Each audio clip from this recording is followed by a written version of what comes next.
Hi అండి, good morning. ఏం చేస్తున్నారు? నేనైతే దోశలు వేస్తున్నాను. ఇవాళ సండే కదా, ఏం స్పెషల్ తెచ్చుకున్నారు? మ్యాక్సిమం అందరూ నాన్ వెజే ఉంటుంది.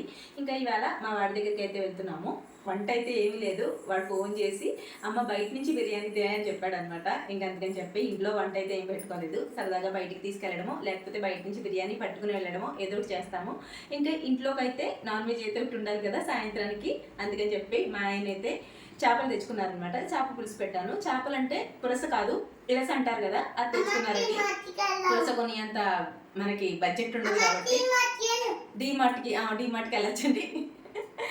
వెళ్తే అక్కడ డీమార్ట్కి వెళ్ళొచ్చంట మా లక్కడికి డీమార్ట్ అంటే ఎంత ఇష్టమో. వెళ్ళింది అనుకో 2000 బిల్లు చేస్తుంది అనమాట. మనం కొనిది ఏమి ఉండదు, దాంట్లో వేస్ట్గా కొనిదే ఎక్కువ ఉంటుంది అనమాట.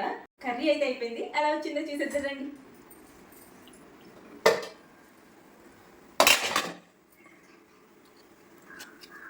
చేపల పులుసు అనమాట. ఇలస అంటారు కదండి, అది మిడిల్ క్లాస్ వల్ల పులుసు అనమాట. అది అలా వచ్చింది పులుసు. సాయంత్రానికి తింటే ఇంకా బాగుంటుంది, రేపటికి తింటే ఇంకా బాగుంటుంది అనమాట. వంకాయ బెండకాయలు వేసి చేశాను. ఇప్పుడైతే ఏం టేస్ట్ చేయలేదు. సాయంత్రం వచ్చాక వేడివేడిగా అన్నం వండుకుని తింటాము. ఇప్పుడు మట్టికి ఇంకా ఫ్రెష్ అయిపోయి బయలుదేరిపోవడం మా వాడి దగ్గరికి. మీరేం తెచ్చుకున్నారు? ఏం కర్రీస్ వండుకుంటున్నారు? సండే కదా, స్పెషల్ ఏంటి కామెంట్ చేసేయండి. అలాగే ప్లీజ్ వీడియోని లైక్ చేసి సబ్స్క్రైబ్ చేసుకుని వెళ్ళొచ్చుగా ప్లీజ్. బాయ్.